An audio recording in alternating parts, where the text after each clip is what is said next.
작년 추수감사주일에 새생명 축제를 열어서 전부터 초청하기로 작정하고 열심히 기도하며 복음을 전했던 새가족들을 많이 모시고 함께 예배드리고 준비한 선물도 나누고 식사도 하면서 정말 축제 같은 시간을 가졌던 것을 기억하실 것입니다. 그때 우리는 요즘에는 전도하기가 너무 어렵다고 하지만 그럼에도 불구하고 열정을 가지고 전도하고자 힘쓰면 하나님께서 전도할 사람을 만나게 하시고 길을 열어주신다는 사실을 깨닫게 되었지 않습니까? 그리고 우리가 늘 부르는 찬양의 가사처럼 할 수 있다, 하면 된다, 해보자는 확신과 용기를 얻고 결단하는 계기가 되었습니다. 그래서 올해도 다시 한번 힘차게 도전해 보려고 합니다. 더욱이 올해 우리 통합총회의 주제 역시 성령의 능력으로 부흥하는 교회이기 때문에 더더욱 모든 성도가 전도의 열정을 가지고 복음을 전하여 더 많은 사람이 모이고 더욱 뜨겁게 하나님을 예배하고 찬양하는 우리 간만교회를 만들고자 합니다. 게다가 부산노회에서도 올해는 특별히 전도를 더 장려하면서 새가족을 많이 초청하고 정착시키는 교회에는 또 상금도 준다고 하니 이왕이면 이럴 때 열심히 전도해서 상금까지 받는다면 금상첨화가 아니겠습니까?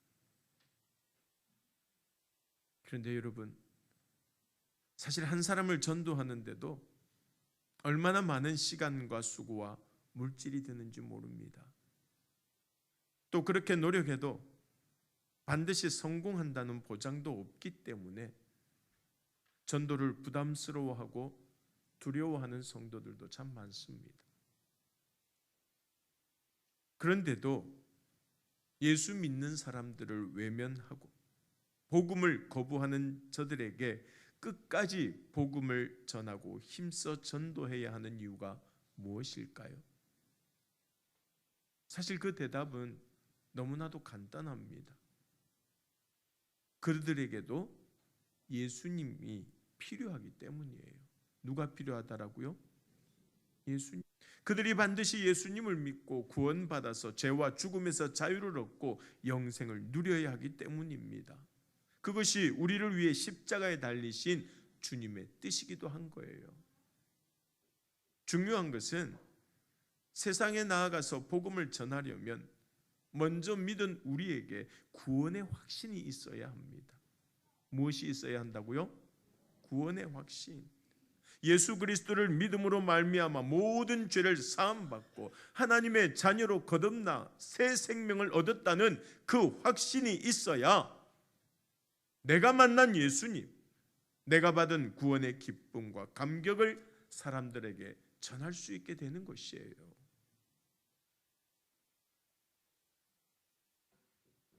우리가 부둣길이라고 부르는 저 부산역 뒤편의 충장대로는 출퇴근 시간이 되면 거의 주차장처럼 막히는 도로입니다. 최근에는 그 옆으로 이순신대로가 개통되면서 조금 덜하기는 하지만 여전히 교통체증이 심해서 지나갈 때마다 불편을 겪어야 하죠.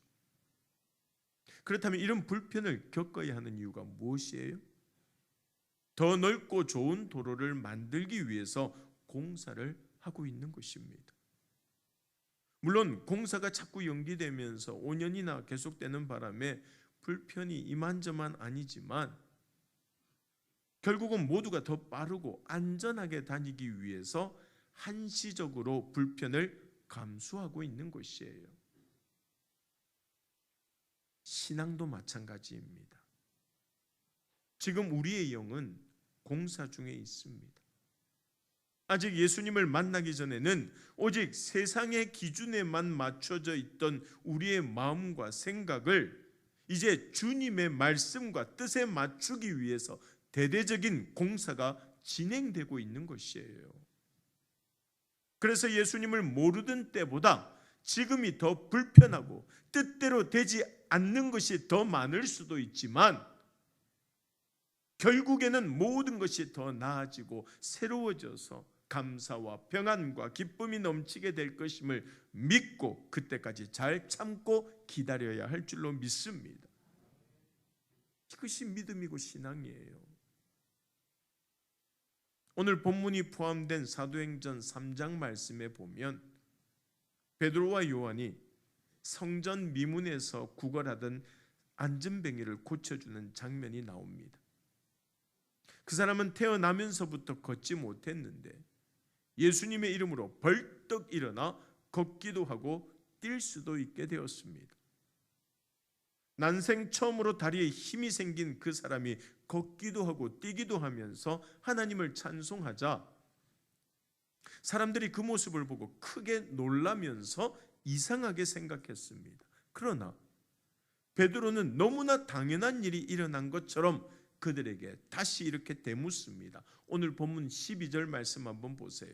같이 한번 읽겠습니다. 베드로가 이것을 보고 백성에게 말하되 이스라엘 사람들아 이 일을 왜 놀랍게 여기느냐?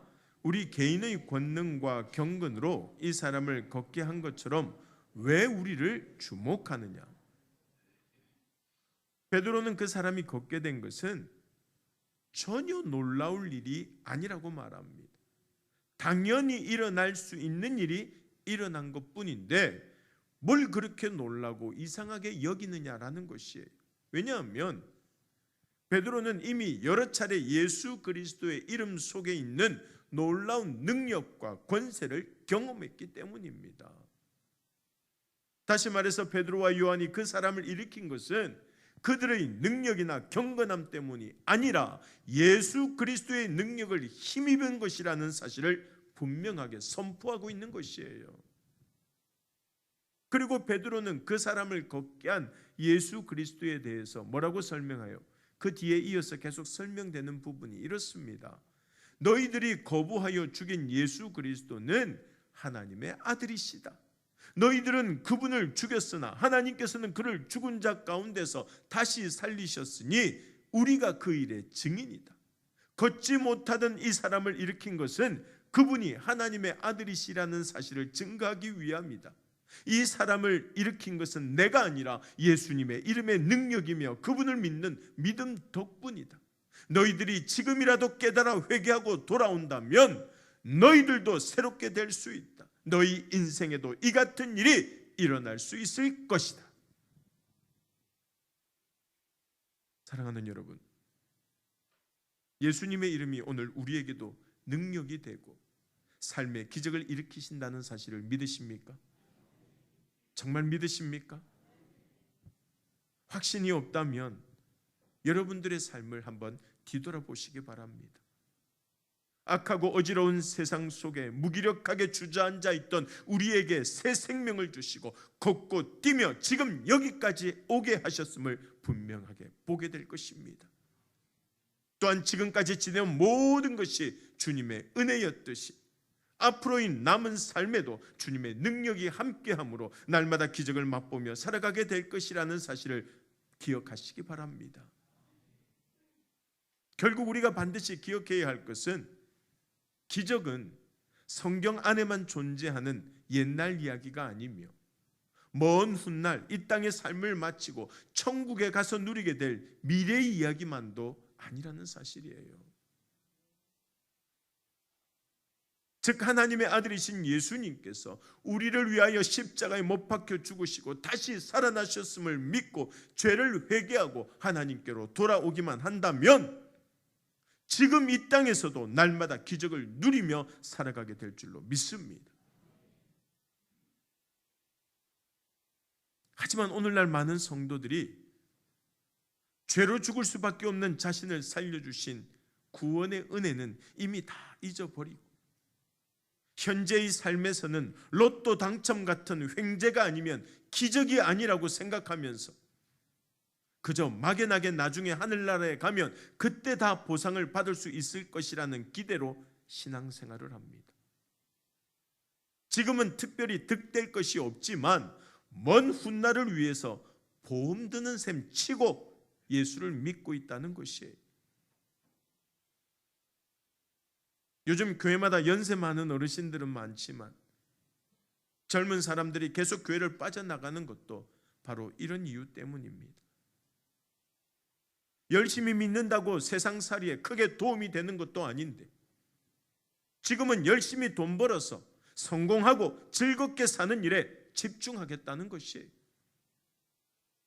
그리고 나이 들어서 이제 시간이 많을 때 그때 믿어도 천국 가는 데는 지장이 없지 않겠냐고 생각하는 것입니다.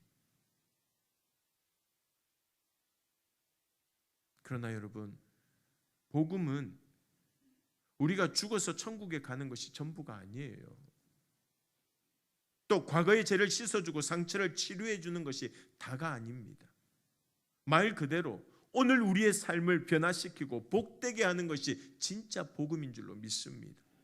성전 미문에 앉아있던 안전뱅이를 일으켜서 걷고 뛰게 해주셨던 것처럼 오늘 나의 무기력한 삶을 일으켜서 새롭게 해주실 것을 믿는 것이 바로 복음이라는 것이에요.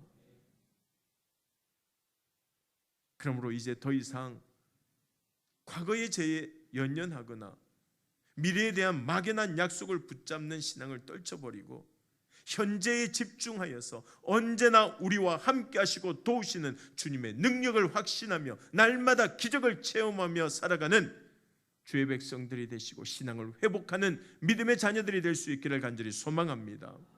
히브리서 13장 6절 말씀에 보면 이런 말씀이 있어요. 같이 한번 읽어보겠습니다. 그러므로 우리가 담대히 말하되 주는 나를 돕는 이시니 내가 무서워하지 아니하겠노라. 사람이 내게 어찌하리요 하노라. 아멘. 무슨 말입니까? 전에는 세상을 살아가는 일이 너무나 막막하고 작은 위기만 찾아와도 어찌할 바를 모르고 방황하는 영적인 고아와 같았는데 이제는 주님께서 내 편이 되어서 도와주시니까 아무것도 두렵지 않다는 말입니다. 그렇다면 베드로가 주님의 능력이 자신과 함께하고 있음을 그토록 확신할 수 있었던 근거가 무엇일까요? 오늘 본문 13절 말씀 한번 보세요. 같이 한번 읽어보겠습니다. 아브라함과 이삭과 야곱의 하나님 곧 우리 조상의 하나님이 그의 종 예수를 영화롭게 하셨느니라. 너희가 그를 넘겨주고 빌라도가 놓아주기로 결의한 것을 너희가 그 앞에서 거부하였으니. 무슨 말입니까? 아브라함과 이삭과 야곱의 하나님 곧 우리 조상의 하나님이 지금도 일하고 계심을 믿기 때문에 확신하고 주님 앞에 나아갈 수 있다는 것이에요. 위기를 만날 때마다 하나님께서 도우시고 인도하셔서 오늘에 이르게 되었는데 그 하나님께서 지금도 우리를 위하여 일하시며 예수님을 이 땅에 보내주셨다는 것입니다. 여러분, 기독교는 역사가 증명하는 종교입니다. 점치듯이 응답을 찾아다니거나 운 좋으면 큰 복이 임하는 그런 종교가 아니라 역사 속의 모든 나라와 모든 사람을 통하여서 분명하게 검증된 종교라는 거예요. 사실 지난 2000년 동안 수많은 학자들이 예수님은 하나님의 아들이 아니라고 부인하면서 그 증거를 찾기 위해 했었고 지금도 예수님은 그저 사람에 불과하다고 주장하는 사람들이 수없이 많지만 기독교의 진리는 전혀 흔들리지 않습니다. 그럼 그 이유가 무엇이라고 생각하십니까? 복음은 성경에만 갇혀 있는 것이 아니며 기적 또한 성경 안에서만 존재하는 것이 아니기 때문이에요. 아브라함의 하나님, 이삭의 하나님, 야곱의 하나님, 우리 부모님의 하나님께서 오늘 우리에게도 그 은혜와 능력을 베풀어 주신다는 말입니다. 그리하여서 삶이 변화되고 새롭게 되는 기적을 경험한 사람들이 지금도 하나님의 말씀을 굳게 붙잡고 열심히 전하고 있기 때문에 아무리 세상의 얕은 지식과 논리를 들이대도 영원한 진리를 흔들 수가 없는 것이에요. 이처럼 이 세상은 언제나 믿는 자들과 함께 하시는 하나님의 능력과 은혜를 통하여 변화되고 새롭게 되기 때문에 베드로가 자신과 요한을 버리고 몰려온 사람들에게 왜 우리를 주목하느냐라고 말한 것입니다. 우리 삶에 일어나는 모든 기적과 은혜는 오직 우리와 함께 하시는 하나님께로부터 나오기 때문이라는 것이에요.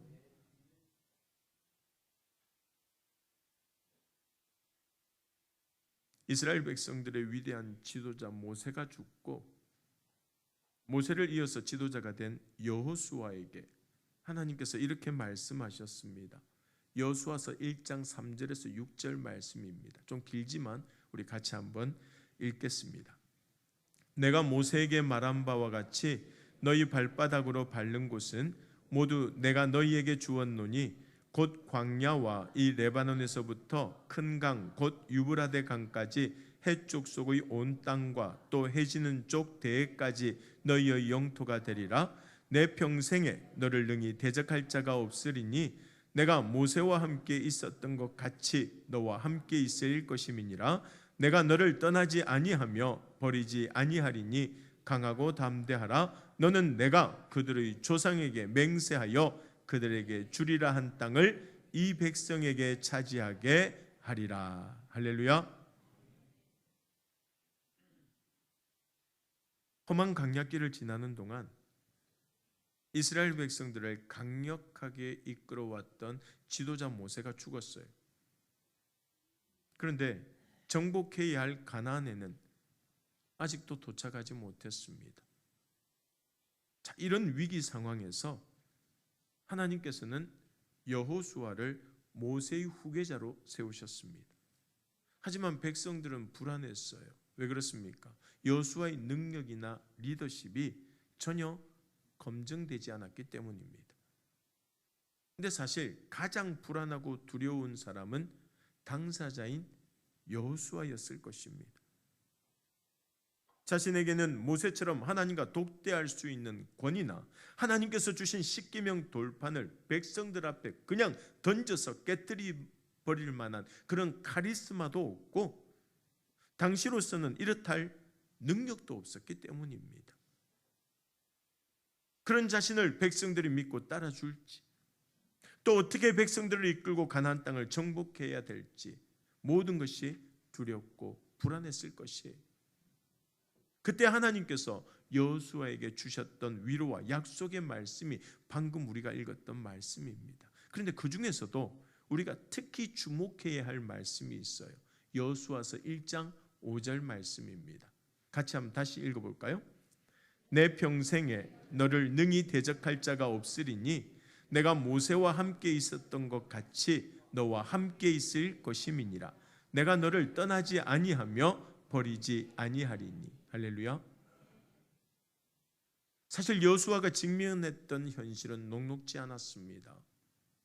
가나안 땅에는 막강한 철기 문화를 가진 헷 족속도 있었고 거인 족속인 아낙 자손도 있었습니다.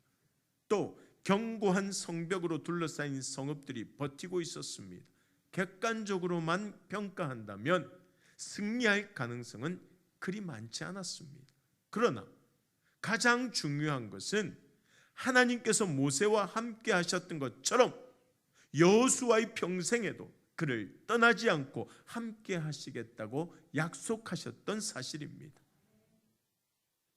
40년간 광야를 지나는 동안 아말렉 군대를 물리치고 에돔 지역을 멸하도록 모세와 함께 싸워주셨던 하나님께서 이제 여호수아를 대적할 자가 없도록 그와 함께 하시겠다고 약속하시니 여호수아도 담대하게 가나안을 향해 나아갈 수 있었던 것이에요. 사랑하는 여러분, 이것이 바로 신앙의 유산입니다. 내가 믿는 하나님, 나를 도우셨던 하나님께서 우리 자녀들도 도와주신다는 것이에요.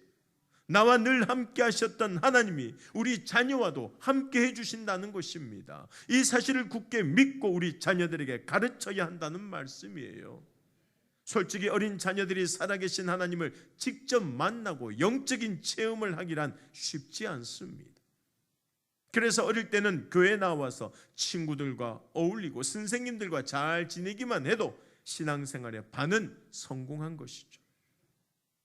그러나 부모들이 늘 이렇게 말해 주어야 합니다.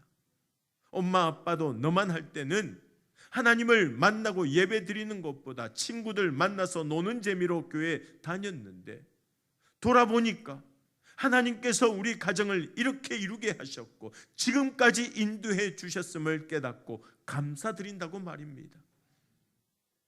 그리고 그 하나님께서 우리 자녀들을 내버려 두지 않고 끝까지 함께 하시며 도와주실 것이라는 확신과 긍지를 심어주는 것이 바로 믿음의 부모가 반드시 자녀를 위하여 해야 할 신앙교육이며 물려주어야 할 가장 귀한 유산인 줄로 믿습니다. 그리 될 때 아브라함의 하나님, 이삭의 하나님, 야곱의 하나님께서 지금도 우리와 함께하고 그 능력을 베풀어 주신다는 것이에요. 특별히 오늘 말씀을 통하여서 우리가 기억해야 할 것은 우리 삶에 일어나는 모든 축복과 은혜는 우리의 인격이나 능력이 아니라 오직 하나님의 능력으로 된 것이라는 사실입니다. 우리는 그저 통로일 뿐이에요. 우리가 사용하는 물이 수도관을 통하여 흘러나오지만 물을 내는 근원은 수도관이 아닌 것처럼 우리는 그저 하나님께서 이 땅에 부어주시는 은혜와 축복의 통로일 뿐이라는 사실을 잊지 말아야 한다는 것입니다. 언제나 영광과 찬양을 받아야 할 분은 누구시라고요? 여호와 하나님이시며 그리스도인들이 세상에 드러내야 할 것은 예수 그리스도인 줄로 믿습니다. 그리하여 세상이 그 어떤 사람도 행위도 아닌 예수님을 주목하도록 해야 한다는 것이에요. 오늘 주신 말씀 꼭 기억하면서 베드로가 담대하게 나사렛 예수 그리스도의 이름으로 걸으라고 말했던 것처럼 우리 역시 언제나 우리와 함께 하시는 예수님의 능력을 의지하여서 세상의 복음을 전하고 구원의 은혜를 흘려보내는 축복의 통로들이 되시고 주 안에서 세임 얻고 하나님과 늘 동행하며 나아가는 우리 간만의 모든 가족들이 다 될 수 있기를 주님의 이름으로 간절히 소망합니다.